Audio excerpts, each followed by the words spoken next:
Now, if it's up to me, we would test everybody.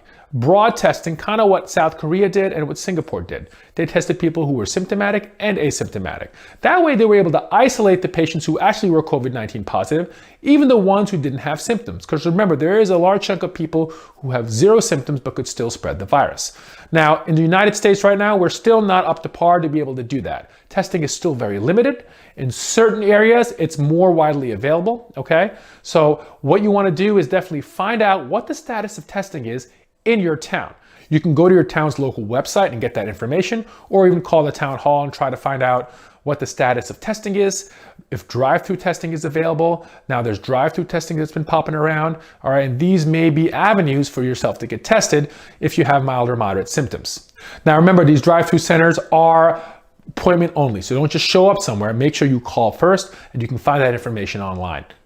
It is important to note that even if you have mild or even moderate symptoms that's not going to require a hospitalization, testing is not necessarily going to change management. We don't have any approved medications for this, so it's just supportive care.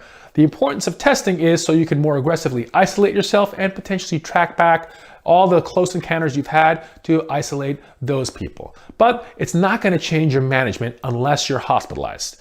The most important people to get tested are hospitalized patients and healthcare workers, so we can really pay attention to the sick people and the people who are taking care of these sick people.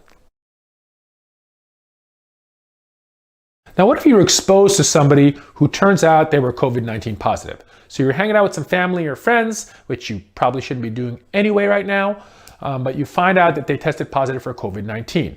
Now, it's also important to note that transmission is generally with close contact for prolonged periods of times. So if you walk by somebody on the street, chances are you're not going to get this virus. But if you were in the same room with somebody for an hour or two and potentially touched the same surfaces and had some close contact, that may be a situation where your risk is a little bit higher. So if you had close contact with somebody who was COVID-19 positive, what you want to do is firstly quarantine yourself at home, okay? Self-isolate, wear a mask if you're living with other people, and monitor for symptoms, okay? We generally recommend a 14-day quarantine, and that's because of the incubation period of the virus. The incubation period is the time it takes from acquiring exposure to the virus to the point where you're going to develop symptoms.